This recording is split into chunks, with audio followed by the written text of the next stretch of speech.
1864 με 1897. Η άφιξη του Σερπιέρι. Ο Ιταλός επιχειρηματίας Τζοβάνι Μπατίστα, τον φωνάζανε Ιωάννης Βαφτιστής, επώνυμο Σερπιέρι, φτάνει στο Λαύριο. Ιδρύει την πρώτη εταιρεία Rux Serpieri Fresinet CIA και ξεκινά την εκμετάλλευση των αρχαίων μεταλλευτικών καταλήπων σκοριών. Ο Τζοβάνι Μπατίστα Σερπιέρι παντρεύτηκε τη Κλέμενς Φορνιέ της γνωστής οικογένειας τραπεζιτών και επιχειρηματιών και απέκτησαν απόγονους. Μάλιστα ο γιος του, ο Φερνάνδος Σερπιέρι, συνέχισε τις επιχειρηματικές δραστηριότητες του πατέρα του στην Ελλάδα. Ανέλαβε τη διοίκηση των μεταλλιών και έγινε πολύ γνωστός στους κοσμικούς κύκλους της Αθήνας. Το εντυπωσιακό αρχοντικό της οικογένειας στην Αθήνα στεγάζει σήμερα την Αγροτική Τράπεζα Πειραιώς στην Πανεπιστημίου. Το 1873 με 1875 αρχίζει και γίνεται το χτίσιμο των σπιτιών εδώ στο Λαύριο, η αρχή της κατάρας όπως το φωνάζανε. Μετά λαυρεωτικά, τη μεγάλη χρηματιστηριακή κρίση, ο Σερπιέρι ιδρύει τη Γαλλική Εταιρεία Μεταλλίων Λαυρίου το 1875. Σε αυτή την περίοδο η εταιρεία επεκτείνεται προς το Σούνιο και την περιοχή της Αγριλέζας. Χτίζονται τα πέτρινα εργατικά σπιτάκια που βλέπουμε εδώ, οι αποθήκες και οι εγκαταστάσεις φόρτωσης απέναντι από τον ναό του Ποσειδώνα και τότε ξεκινάει και η βεβήλωση με τη χρήση των αρχαίων μαρμάρων στη δόμησή τους. Τα περισσότερα χτίστηκαν από τις ίδιες τις μεταλλευτικές εταιρείες, κυρίως τη Γαλλική Εταιρεία του Τζοβάνι Μπατίστα, προκειμένου να στεγάσουν το μαζικό εργατικό δυναμικό που κατέφθανε στην πόλη.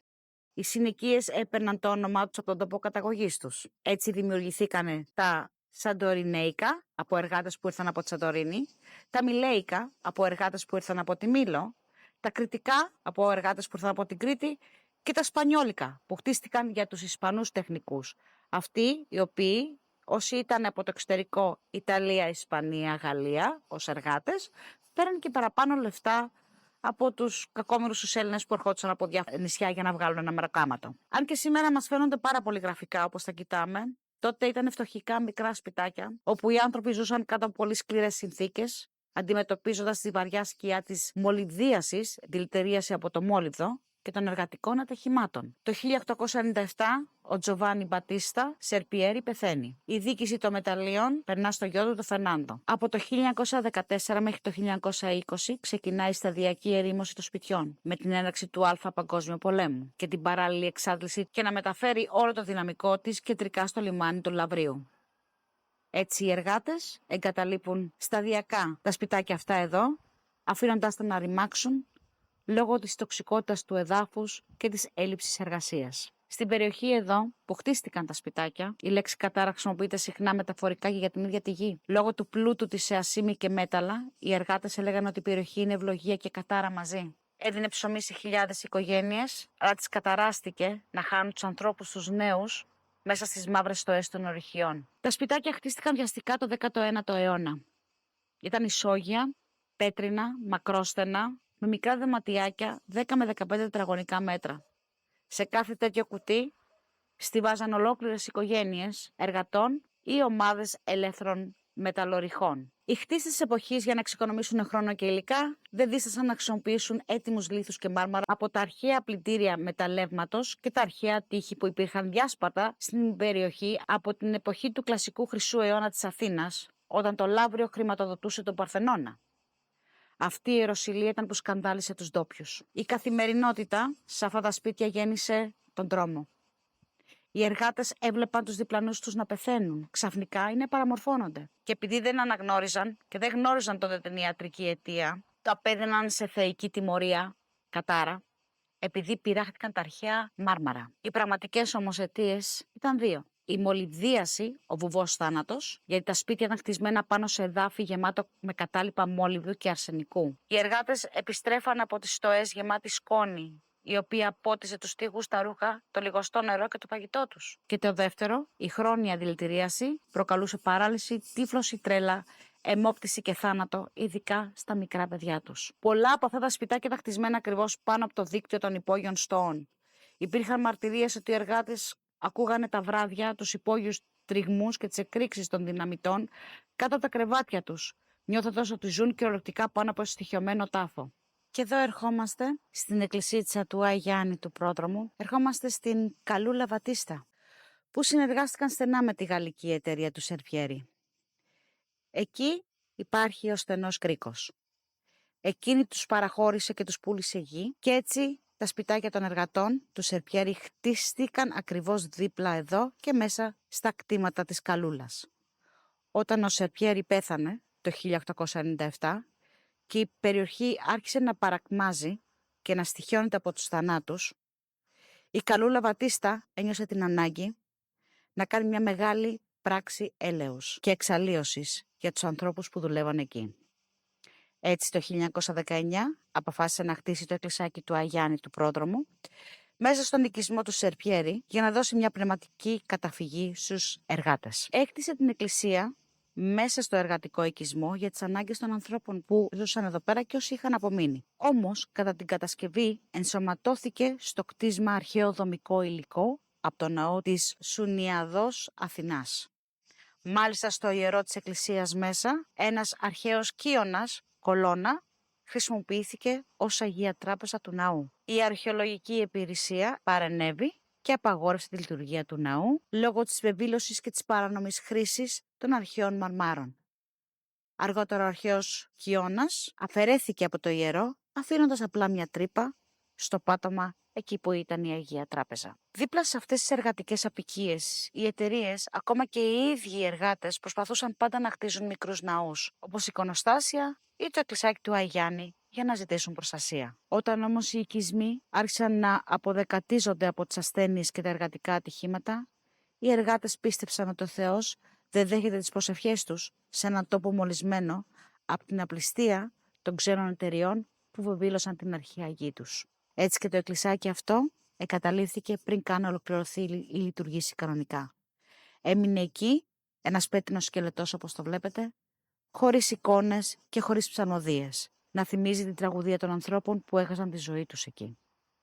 Στην ουσία, η λαϊκή μνήμη ένωσε τον θρήνο των εργατών στο Λαύριο με την πανάρχια δοξασία το όποιος κλέβει ή πειράζει τα ιερά μάρμαρα των αρχαίων για να χτίσει κάτι νέο, κουβαλάει την κατάρα των προγόνων και το κτίσμα δεν θα στεριώσει ποτέ.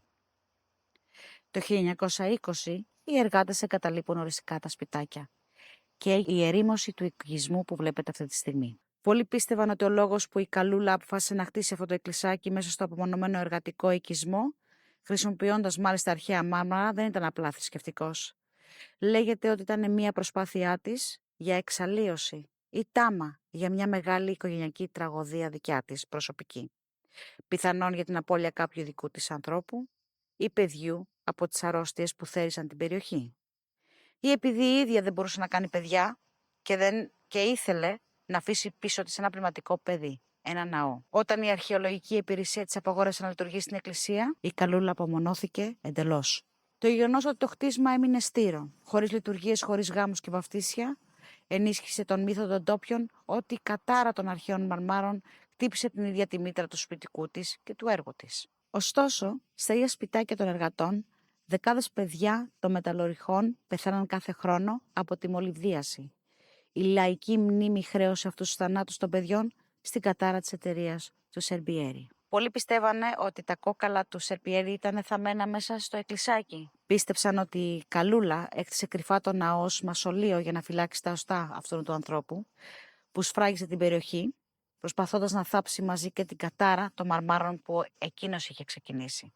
Με άλλα λόγια, ο Σερπιέρι φέρνει την κατάρα της μολυβδίασης, χτίζει τα σπιτάκια πάνω σε μολυσμένο έδαφος, αναγκάζει τους εργάτες να ζουν μέσα στη βαριά τοξική σκόνη και οι τοίχοι των σπιτιών να γίνονται τάφοι για δεκάδες παιδιά εργατών και για τους ίδιους εργάτες. Στην πρώτη έρευνα που είχα κάνει εδώ, είχα δει ένα κοριτσάκι να βγαίνει από αυτό το σπίτι εκεί και να περπατάει πάνω εδώ πέρα, να έρθει στο εκκλησάκι, και την έβλεπα με ένα άσπρο φορεματάκι και κάτι σαν να είχε φάει κάτι και έκανε με το φαγητό της, αλλά και αίμα μαζί. Διαβάζοντας τι εστί το να δηλητηριαστείς από μόλιβδο, είναι πολύ σκληρά τα συμπτώματα. Ειδικά της οξείας ή προχωρημένης μολυβδίασης. Ειδικά στα παιδιά που ο οργανισμός τους απορροφούσε το μέταλλο πολύ πιο γρήγορα. ήταν έντονες γαστροεντερικές διαταραχές, σπασμοί και εσωτερικές αιμορραγίες. Ήταν το τελικό τραγικό στάδιο πριν ο οργανισμός καταρρεύσει τελείως. Θα βγω τσαμπλαστικά με τα καλά τους ρούχα. Τα λευκά βαφτιστικά ή γιορτινά, καθώς οι γονείς μέσα στην απόγνωση τους ήθελαν να τους δώσουν μια τελευταία τιμή. Και η αντίθεση του λευκού φορέματος με το αίμα δείχνει την απώλεια της αθωότητας σε έναν τόπο που δηλητηριαζόταν μέρα με τη μέρα. Ο Στέλιος, κάνοντας έρευνα, είχε δει 2 εργάτες να τσακώνονται βράδυ, ο ένας να μαχαιρώνει τον άλλον και να του λέει πού είναι τα λεφτά και να τον θάβουνε εδώ γύρω, και αρκετοί ξέρανε τι είχε γίνει, αλλά δεν μιλάγανε. Τους είχε δει ο Στέλιος με χοντρά ρούχα, με τραγιάσκα, και το χρώμα των ρούχων ήταν μπλε-γκρι. Εκείνη την εποχή, με άσπρο μπουκάμισο, άσπρο μπες μπουκάμισο. Εκείνη την εποχή, όντως, οι εργάτες φοράγανε χοντρά βαβακερά μάλινα παντελόνια και μπουκάμισα από φθηνό τραχή ύφασμα, καραβόπανο ή σμυρνέικο δίμπο. Στη μέση έδιναν φαρδιές υφασμάτινες ζώνες για να στηρίζουν τη μέση τους στο σκάψιμο. Στα κεφάλια τους όντως φορούσαν τραγιάσκες ή μαντίλια για τη σκόνη. Τα αρχικά χρώματα ήταν σκούρο μπλε, εργατικό, γκρι, καφέ της γης και εξωθοριασμένο λευκό μπέζ τα μπουκάμισα. Οι επιστάτες συχνά ήταν Ιταλοί ή Γάλλοι ή σκληροί ντόπιοι της περιοχής που ήθελαν να δείξουν τη δύναμή τους, έπρεπε να ξεχωρίζουν από το κοπάδι των εργατών. Φορούσαν σακάκια, κοιτόνια με κουμπιά, πιο προσεγμένα παντελόνια που έμπαιναν σε ψηλές δερμάτινες μπότες υπασίας ή εργασίας για να μην λερώνουν τα πόδια τους από τη λάσπη και τα απόβλητα. Στο κεφάλι φορούσαν σκληρά καπέλα, τύπ ρεπούμπλικα ή απικιακά καπέλα το καλοκαίρι. Εδώ κυριαρχούσε το μαύρο, το σκούρο μπλε και γκρι και βαθύ καφέ. Τα ρούχα τους ήταν καθαρά, χωρίς μπαλώματα, όπως ήταν των εργατών. Και κρατούσαν πάντα ξύρινα μπαστούνια ή βέργες για να δείχνουν το δρόμο ή να απειλούν ή να χτυπούν τους εργάτες. Το Σούνιο εκείνη την εποχή ήταν αποκομμένο από το κεντρικό λαύριο και οι συγκοινωνίες γινόταν κυρίως με μεταλλευτικό τρένο ή με ζώα. Οι άνθρωποι και ειδικά τα μικρά παιδιά πεθαίναν σοριδών από την οξεία μολυβδίαση ή τα ατυχήματα τα εργατικά. Οι οικογένειες δεν είχαν τη δυνατότητα να μεταφέρουν τους νεκρούς στο επίσημο νεκροταφείο του Λαυρίου. Βέβαια η περιοχή εδώ είναι γεμάτη από αρχαίους τάφους, αρχαία νεκροταφεία της κλασικής εποχής, των μεταλλορύχων της αρχαιότητας. Όταν οι νεότεροι εργάτες του Σερπιέρι έσκαβαν το έδαφος για να θάψουν τους δικούς τους νεκρούς, έπεφταν πάνω σε αρχαίους τάφους. Συχνά χρησιμοποιούσαν αυτούς τους ίδιους αρχαίους λοξευτούς τάφους για να αποθέσουν τους δικούς τους ανθρώπους. Αυτό το ανακάτεμα των οστών των αρχαίων με τους νεότερους νεκρούς ήταν που γιγάντωσε το μύθο της κατάρας. Οι παλιοί πιστεύαν ότι οι νεκροί της μολυβδίασης δεν έβρισκαν ησυχία επειδή μοιραζόντουσαν το ίδιο χώμα με τα στοιχιά των αρχαίων προγόνων. Έχουμε έρθει σε αυτό το σπιτάκι που εγώ έλαβα το κοριτσάκι να βγαίνει με το φορματάκι και να ανεβαίνει το δρόμο για να πηγαίνει στο εκκλησάκι. Και μετά έμεινε στο δρόμο και έτρεχε η μαμά της έξω. Αυτό το σκηνικό είχα δει, αν θυμάμαι. Είχα δει αυτό το σκηνικό που έτρεχε η μαμά της έξω και ούρλιαζε που είδε το παιδάκι της να πέφτει κάτω, το κοριτσάκι της αιμόφυρτο. Αλλά να βγαίνει από εδώ, από αυτό το σπιτάκι, η μαμά και το κοριτσάκι. Λοιπόν, έχουμε στήσει το EMF εδώ, άλλο ένα εκεί. Φύγε δεινόσαυρε. Έχουμε στήσει το REM pod εδώ κάτω, το καμπανάκι στη γωνίτσα εκεί στο παράθυρο, ίσως να το βλέπετε. Ναι. Χρειάζεται να το βλέπετε. Έχουμε βάλει 2 EMF τα οποία δεν πρόκειται να τα δείτε. Το ένα είναι σε αυτό το παράθυρο και το άλλο είναι σε αυτό το πέρα το τυχάκι. Δεν μου λες. Δεν σου λέγεται παστελαλός. Το REM pod το τραβάει. Ναι. Ωραία. Εντάξει. Ωραία. Λοιπόν. Κάτσε να δούμε. Δεν επηρεάζεται μάλλον. Όχι, δεν επηρεάζεται. Λοιπόν. Εδώ είμαστε. Λοιπόν. Εδώ νιώθεις τη θλίψη και τον πόνο της μανούλας, εδώ μέσα, και όχι μόνο για το παιδάκι της, αλλά γενικά για ό,τι είχαν περάσει. Μιλάμε τώρα για δωματιάκια, φαντάσου τώρα το βλέπετε το χώρο, μιλάμε για μια πορτούλα πολύ χαμηλή, εδώ κοιμόντουσαν οικογένειες, δηλαδή 4 με 5 άτομα, 6 άτομα καμιά φορά, δηλαδή 3-4 με παιδιά, 2 οι γονείς και φέραν και τη μαμά, τις γιαγιάδες για να φυλάνε τα παιδιά. Μιλάμε για μικρά σπιτάκια. Χαμόσπιτα. Σπιτάκια, δωματιάκια. Δωματιάκια, καθαρά και μόνο δωματιάκια. Εν τω μεταξύ το EMF αυτό χτυπάει εδώ πέρα. Κάτσε να το φέρω εδώ κάτω. Έτσι να το πανεί εδώ. Βάλτε το κάτω μπροστά μας. Ωραία. Άστο εκεί. Ωραία. Λοιπόν. Θες να μου πεις, κοριτσάκι μου, το όνομά σου, πώς σε λέγανε? Θα ήθελα πάρα πολύ να ξέρω το όνομά σου, πώς σε λέγανε. Θέλω να μου το πεις εσύ η ίδια. Ή η μαμά που υπήρχε εδώ μέσα στο χώρο. Που είδε το παιδί της να φεύγει, να πάει να παίξει και έπεσε κάτω αιμόφυτο. Ξέρεις τι παρατηρώ, Τι? ότι η τύχη έτσι όπως έχει στάγαση πάμε πάλι. Παρατηρώ το εξής, ότι έτσι όπως έχουν στάξει η τύχη, Ναι. είναι αυτό το πράγμα που λέμε. Είναι η σκουριά. Μπράβο. Είναι φοβερό τελικά, ενώ τόσο καιρό έχουμε έρθει, δεν το έχουμε παρατηρήσει καθόλου. Όχι. Καθόλου δεν το έχουμε παρατηρήσει. Όχι. Τώρα μετά την ιστορία και με όλο αυτό το οποίο βρήκαμε και τα στοιχεία. Σ' αγγίζει. Ναι, Τον αγγίζει. ναι, ναι όμως. Ξέρεις τι, Φοβερό. λέγανε, άκου αν δεις τι λέγανε, ότι επειδή κλέψαν τα μάρμαρα για να χτίσουν και τα σπίτια, ότι έκλαιγαν τα μάρμαρα, έκλαιγε ο ναός, έκλαιγαν ο ναός, τα μάρμαρα από το ναό της Αθηνάς. Οι θεοί γενικά ήταν. Ορισμένοι. Εντάξει. Όπως και να το κάνει. Είτε σαν φυσικό παράγοντα το πάρεις. Ότι λόγω μολύβδου, σκουριάς, ασημιού, σιδήρου και τα σχετικά. Γινόταν αυτό το γεγονός. Είτε αν το πάρεις με την έννοια των θεών και τα σχετικά, είτε στη μία περίπτωση είτε στην άλλη, χαθήκανε ζωές. Πολλές. Βασανιστήκανε ψυχές. Οι άνθρωποι εδώ δεν περνάγανε καθόλου καλά. Ενώ την πατάμε, ερχόμαστε εδώ και βλέπουμε πέτρινα σπιτάκια από εδώ, δωματιάκια έτσι και τα σχετικά, το εκκλησάκι και λες wow. Αν το βάλεις τελείως ομά και ψυχρά, το γεγονός ότι εδώ οι άνθρωποι μπορούν να δουλεύανε 12, 14, 20 ώρες, δεν το ξέρεις.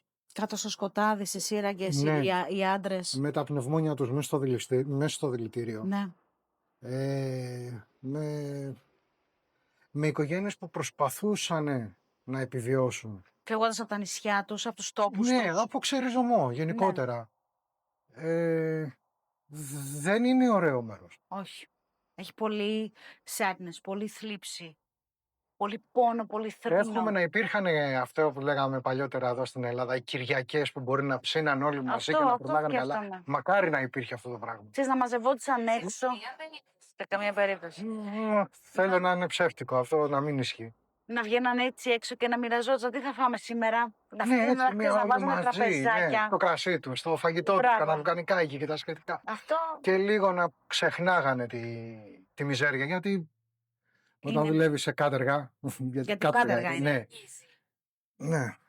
Δεν είναι και ό,τι καλύτερο. Όχι. Πραγματικά. Όχι. Δεν είναι ό,τι καλύτερο. Και ξέρεις, δουλεύεις για 5 δεκάρες και ξαφνικά έρχεσαι στην Αθήνα για ένα καλύτερο μέλλον από το νησί σου, από το χωριό σου, από μια άλλη πόλη και έρχεσαι εδώ για να κάνεις τι? Για να βγάλεις 5 δεκάρες παραπάνω. Ναι. Και να χάσεις συζύγους, να χάσεις παιδιά, να χάσεις αδέρφια ίσως, γονείς. Να τριχιάζω και μόνο με πιάσει μια γλυκιά ανατριχύλα, αλλά και μια θλίψη. Μια πολύ γλυκιά. Θέλω έχω βουρκώσει, δηλαδή με έχει πιάσει έτσι. Να σου βγει ένα συναίσθημα. Ένα συναίσθημα. Το συναίσθημα της μάνας, της γιαγιάς, του πατέρα που σου λέει θα μεγαλώσουν τα παιδιά μου και ίσως να μπορέσω να καταφέρω να φύγω από αυτά τα χαμόσπιτα και να αγοράσουμε ένα σπιτάκι στην Αθήνα ή να γυρίσουμε πίσω στο χωριό μας για ένα καλύτερο μέλλον. Τέλος πάντων. Και να τσακώνονται τώρα για 5-10 δεκάρες παραπάνω. Σε καμία περίπτωση. Έχεις κολλήσει εσύ, δεν σου δίνουμε σημασία καν. Ωραία. Σε καμία περίπτωση λοιπόν. Σήμερα στη βολτούλα την οποία κάναμε εδώ, για άλλη μια φορά σε αυτό το μέρος, εξιστορήσαμε κάθε γεγονός το οποίο έχει καταγραφεί επίσημα, τουλάχιστον. Δεν μπορείς να καταλάβεις την εικόνα που βλέπω εδώ μέσα. Δηλαδή, βλέπω τη μαμά με την ποδιά, με βρεγμένα χέρια από ζυμωμένο ψωμί, γιατί βλέπω ζύμωμα ψωμίου, βλέπω τα χέρια της βρεγμένα, δηλαδή με ζυμάρια. Σε αγγίζει. Και ξέρεις, το τσεμπέρι στο κεφάλι με την ποδιά να σκουπίζει τα χέρια της, γιατί βούλιαξε κάποιος από τη γειτονιά, από τα άλλα τα σπίτια γύρω, ότι το παιδί της έπεσε κάτω αιμόφυρτο. Και δεν τη βλέπω, δηλαδή, μια γυναίκα 30 χρονών, 35, αλλά με ζάρες, ρε παιδί μου. Σπασμένη. Σπασμένη. Κουρασμένη. Όχι μια γυναίκα 30 χρονών όπως βλέπεις τώρα. Κοπελάρες. Κοπελάρες. Σπασμένη από τον ήλιο, σπασμένη από τη ζωή. Και να βγαίνει έξω, γιατί τα μάτια της τα βλέπω της μάνας, που είναι και της γιαγιάς που βλέπω, έτσι, αλλά βλέπω της μάνας τα μάτια ένα γκρίζο μπλε σαν τον ουρανό, ξανθιά τη μαμά, με το μαλλί τυλιγμένο στο τσεμπέρι για να μπορέσει να ζυμώσει το ψωμί, γιατί αυτό βλέπω σαν εικόνα. Και να σκουπίζει τα χέρια της, γιατί ήταν και πρισμένα από το Σε καμία ζύμωμα. περίπτωση. Και να βγαίνει. Ναι, Περίμενε. κλείστο και ξανά άνοιξε το. Είναι εντάξει τώρα. Ναι. Και να τη βλέπω τώρα. Κολλάς τα ίδια και τα ίδια. Ναι, και να τη βλέπω τώρα να. Έτσι, ρε Στέλιο, δεν μπορείς να σου πω το σκηνικό, να είναι εδώ και να βγαίνει έτσι έξω με τα χέρια της και να τα σκουπίζει για να κοιτάξει έξω έτσι. Το τι έγινε, το περιστατικό, τι έγινε, παίχτηκε. Και να βλέπεις τα μάτια της να κοκκινίζουν μέσα, να δακρύζουν. Δηλαδή το βλέπω αυτό σαν εικόνα μπροστά μου αυτή τη στιγμή, αυτή τη γυναίκα. Αυτή τη γυναίκα τη βλέπω μπροστά μου. Ωραία. Και να τρέχει για να πάει να δει το παιδί της που έχει πέσει κάτω. Δεν θα το ξεχάσω ποτέ και το βλέπω.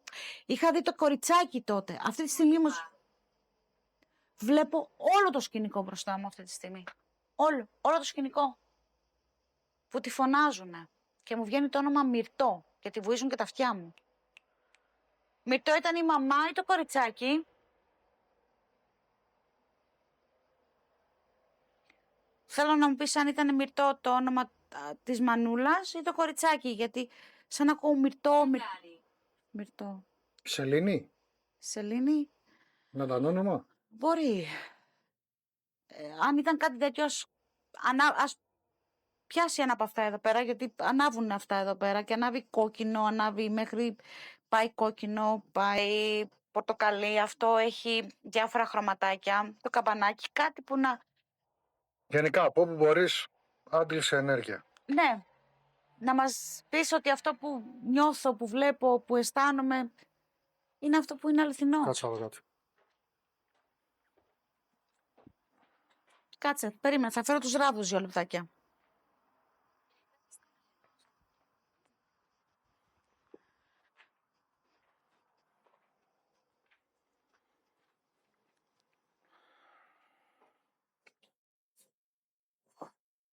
Εγώ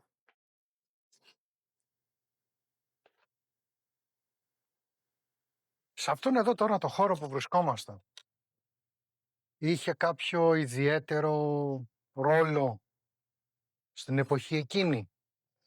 Παράδειγμα, ήτανε φωτογραφία, ήτανε δωμάτια από τους πέφτουν όλα, ήτανε δωμάτια από τους επιστάτες. Σου είπα. Τι του είπα, δεν μου είπες τίποτα. Αυτό απέναντι, το κτίριο που έκανα την αρχή, Ναι. θεωρώ ότι είναι το σπίτι των επιστάτων. Γιατί Σίγουρα είναι επειδή είναι μεγάλο. πιο μεγάλο και πιο όμορφο, πιο Ωραία. εντυπωσιακό από τα άλλα, σίγουρα έπαιξε ρόλο σαν διοίκηση, σαν έλεγχο. Ωραία. Κουνιούνται. Περίμενε. Δείξε μου το ναι.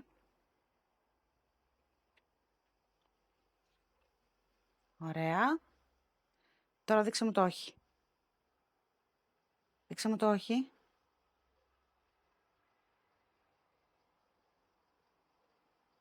Στο ναι της ανοίξανε, επειδή δεν ξέρω αν βλέπετε. Ναι. Στο ναι μου ανοίξανε. Περίμενα να το βάλω πιο κοντά εδώ. Ωραία. Εντάξει, δεν... αν είναι να δείξει, θα δείξει. Ωραία. Θα το λέμε εμείς. Ωραία. Δείξε μου το ναι, σε παρακαλώ. Ωραία. Ανοιχτά. Τώρα δείξε μου το όχι.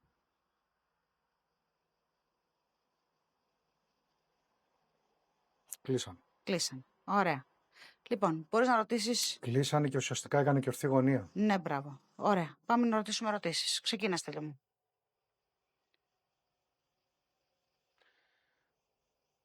Όλοι όσοι φύγανε από εδώ, άδικα, Του είπα. τουλάχιστον βρήκανε πλέον την ηρεμία τους. Είναι αυτό που λέμε, πήγανε στο φως, περάσαν στην απέναντι όχθη, όλο αυτό Ναι. πιστεύω να καταλαβαίνετε πώς το λέμε. Άνοιξες το ναι. Άνοιξε. Πολύ Καταπληκτικό. Αυτό τουλάχιστον είναι ωραίο. Έχει μείνει κάποιος εδώ σαν μνήμη, σαν μπροστάτη, σαν οτιδήποτε τέλος πάντων. Κοίτα να δεις τι μου ήρθε. Τι. Αν κάτσε πάνω μου μπορεί να το δείξει και στην... Μου ήρθε μια λιβελούλα. Αλήθεια, αυτό Ναι. είναι ψυχούλα. Μμ. Η λιβελούλα. Ναι, Ναι, σε μένα ήρθε. Ευχαριστώ. Ευχαριστώ. Πω, μιλάμε, δείχνει στην καρδιά μου δείχνει Ναι, κατευθείαν. παιδιά, έχω ανατριχιάσει ολόκληρη. Ωραία. Πω! Δεν ξέρω αν τυχόν υπάρχει πουθενά πάνω μου γιατί δεν θέλω να κουνηθώ. Πρέπει να είναι στο κεφάλι. Έχω τίποτα στο κεφάλι. Πού είναι, δεν βλέπω. Γιατί πήγε προς τα εκεί. Εντάξει, τέλος πάντων. Ωραία, οι λιβελούλες υποτίθεται είναι ψυχούλες. Ωραία. Ευχαριστώ. Ευχαριστώ, αλήθεια. Ό,τι έχει μείνει εδώ. Αν το θεωρήσω σωστή απάντηση αυτό. Το προηγούμενο. Ό,τι έχει μείνει εδώ. Είπα. Έχει μείνει γιατί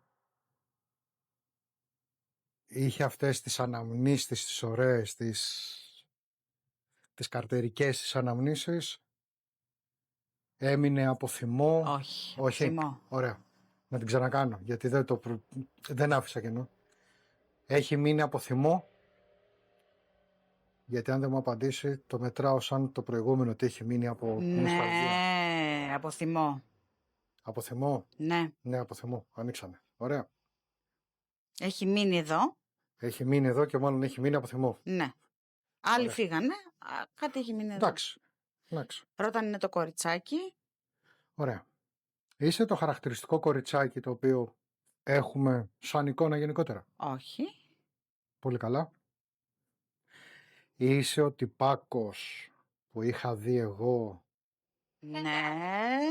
Πω πάνε πολύ καλά σήμερα. Ωραία. Ναι. Εν τω Έτσι. μεταξύ, ναι, η κατεύθυνση, αν ισχύει αυτή η ράβδος, η κατεύθυνση που το είχα δει εγώ ήταν από εκεί. Μπράβο. Όντως από εκεί είχες δει ότι τον είχαν σκοτώσει. Με το μαχαίρι. Αυτή λοιπόν η ψυχούλα του τυπάκου είχε κάποιον να τον περιμένει ή ήταν ένας άνθρωπος ο οποίος ήταν τελείως μόνος του, οπότε τον έφαγε η μαρμάγκα. Όχι. Τον έφαγε η μαρμάκα. Αυτό φαίνεται στην κάμερα και στο Δεν τέτοιο. ξέρω, δεν με απασχολεί αυτή τη στιγμή. Να πάω πιο Όχι, μπροστά. θα κάτσεις Όχι. εκεί που είσαι. Ωραία.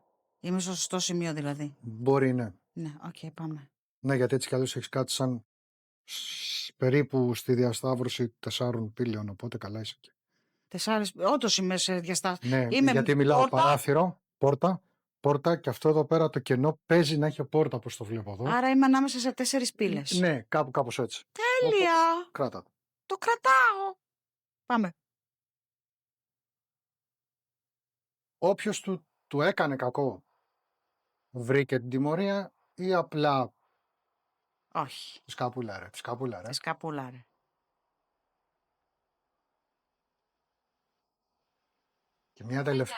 Και μια τελευταία ερώτηση. Το οποίο αφορά το μέλλον. Ναι, σου λέει ναι, πες την ναι, ναι. Αυτό το μέρος εδώ, αυτός ο τόπος εδώ,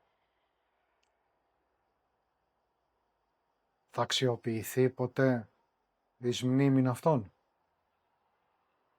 Του είπα.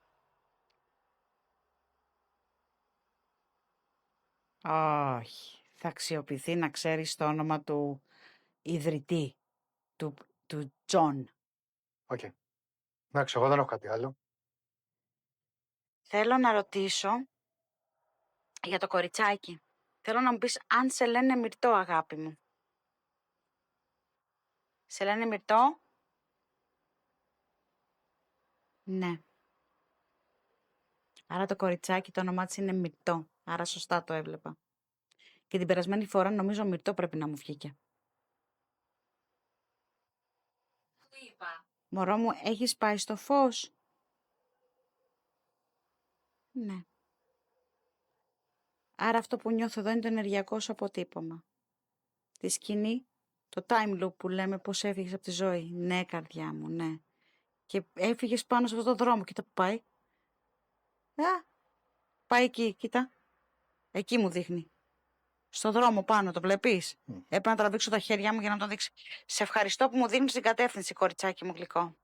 Σε ευχαριστώ πάρα πολύ. Σε ευχαριστώ, ναι. Πες μου κάτι τώρα. Θέλω να μιλήσω λίγο στη Μανούλα.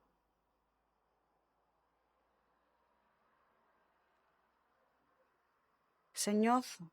Σε νιώθω γιατί και εγώ Μανούλα είμαι. Τιμωρηθήκανε ποτέ αυτοί? Όχι. Του είπα. Τι είπες? Όχι ποτέ. Το κοριτσάκι σου είναι θαμμένο εδώ. Το άκουσες αυτό? Το άκουσες αυτό το θόρυβο? Το άκουσες? Εντάξει, μπορεί να είναι κανένα ζωάκι, μπορεί να είναι 1002. Οκ. Ό,τι Μπορεί να και είναι να κανένα είναι. ξύλο έτοιμο να κοπεί, γιατί είδε εδώ πέρα. Μπορεί και να είναι μια απάντηση από δικιά τους. Θα μπορούσα. Λοιπόν, σε ευχαριστώ. Αν ο χτύπος ήταν από σένα ο χτύπος. Ωραία, ευχαριστώ πάρα πολύ. Πες μου κάτι τώρα. Το κοριτσάκι σου είναι θαμμένο εδώ? Ναι. Θες να μου δείξεις πού? Πού είναι? Δείξε μου. Δείξε μου. Πίσω από εδώ. Πίσω από το σπίτι. Στην ευθεία του. Ευχαριστημένος. Ωραία. Σε ευχαριστώ πάρα πολύ.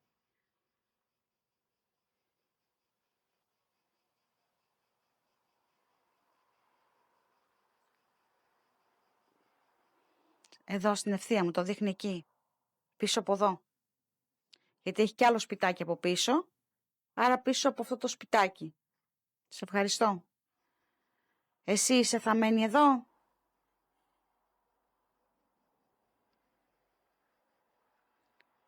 Ναι. Είσαι στο ίδιο σημείο με το παιδί σου? Θες να μου δείξεις που είσαι εσύ? Ναι. Στο ίδιο σημείο ακριβώς. Ωραία. Του είπα. Είναι και ο σύζυγός σου εδώ, θαμμένος? Όχι. Ήταν από νησί?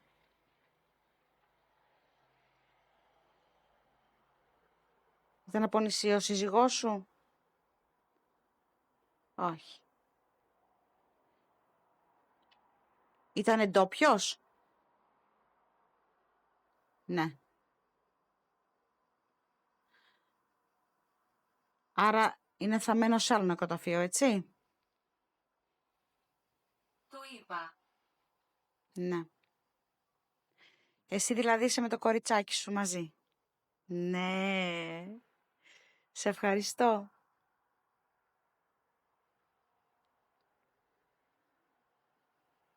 Σε ευχαριστώ που μου απαντάς. Αλήθεια. Ναι, ξέρω. Εδώ στην ευθεία.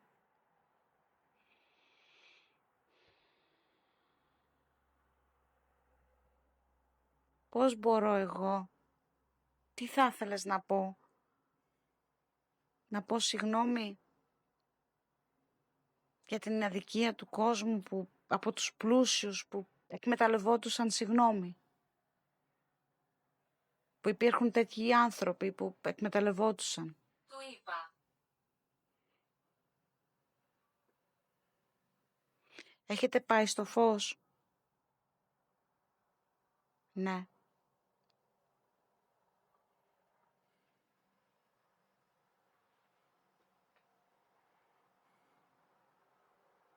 Ήθελες να ήσασταν θαμμένοι μαζί με τον άντρα σου?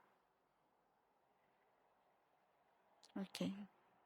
Του είπα. Αυτό έχει κολλήσει, δεν του δίνω καν σημασία.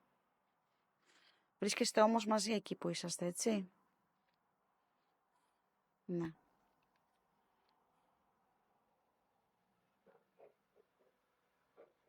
Σε ευχαριστώ που μοιράζεσαι την ιστορία σου μαζί μου.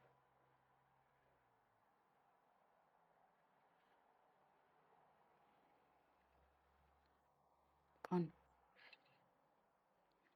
μιλήσαμε με τον... Πήρες απαντήσεις από τον... αυτόν που σκότωσε ο ένας τον άλλον. Τι εννοείς? Γιατί έγινε, αν δικαιώθηκαν. Όχι, προφανώς ήταν αυτό που λέμε το συνήθις πρόβλημα εδώ πέρα με τα χρήματα, με το πάρε δώσα και με την αξία του καθενός. Εγώ θέλω να μιλήσω με την Καλούλα.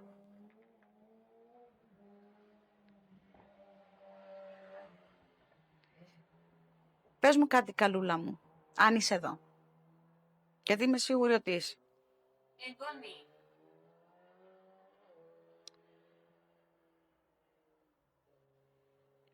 Όταν έκτισες το εκκλησάκι ήταν για την εξαλείωση των τύψεων σου. Επειδή έδωσες το κτήμα σου εδώ πέρα σε αυτόν τον ευεργέτη, ιδρυτή, γιατί δεν ήταν ευεργέτης. Ναι. Έχεις συγχωρέσει τον εαυτό σου.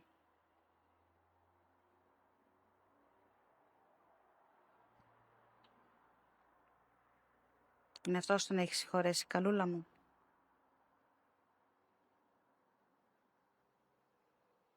Εντάξει, χαίρομαι. Ξέρεις, δεν έφταιγες εσύ. Δεν έφταιγες εσύ, το ξέρεις ότι δεν έφταιγες εσύ. Επειδή έδωσες τα κτήματα. Όχι, δεν έφταιγες.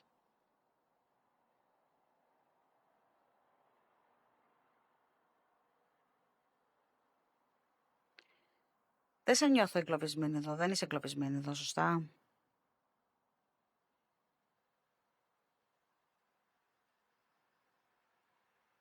Και τρέμουν τα χέρια μου λίγο. Πάμε. Εκκλησία. Εκκλησία, μπράβο. Έστησε στην εκκλησία. Την εκκλησία. Μπράβο, ευχαριστώ. Είσαι εγκλωβισμένη εδώ. Όχι. Όχι. Δεν είσαι.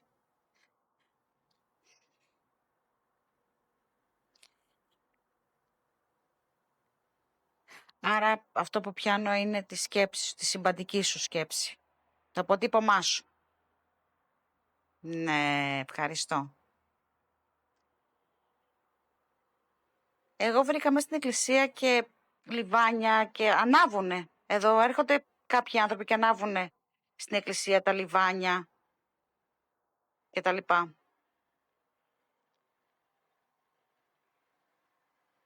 Αυτό εξαγριώνει όμως τη θεά Αθηνά. Την εξαγριώνει. Εγγονή.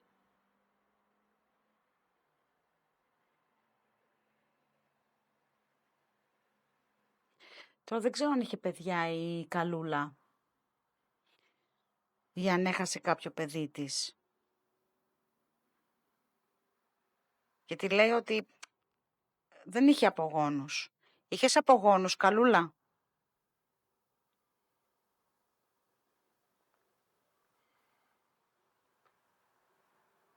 Όχι. Ωραία. Αγαπούσες τις οικογένειες των ανθρώπων εδώ πέρα σαν δικούς σου ανθρώπους και τα παιδιά τους σαν παιδιά σου? Ναι. Μπράβο. Ευχαριστώ. Γι' αυτό έχτισες την εκκλησία. Προσπάθησες να χτίσεις την εκκλησία. Ναι. Επειδή πεθαίνανε όλοι από τα τοξικά εδώ πέρα, θεωρείς τον εαυτό σου υπέτειο, έτσι? Γιατί έδωσες τα κτήματά σου να χτιστούνε. Δεν πειράζει. Δεν το ξέρες. Να βοηθήσεις ήθελες.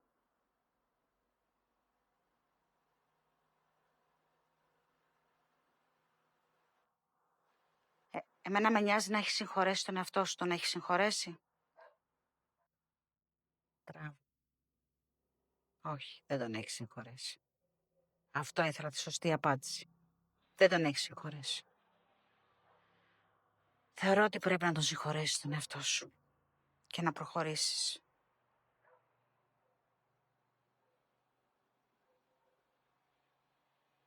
Σε ευχαριστώ.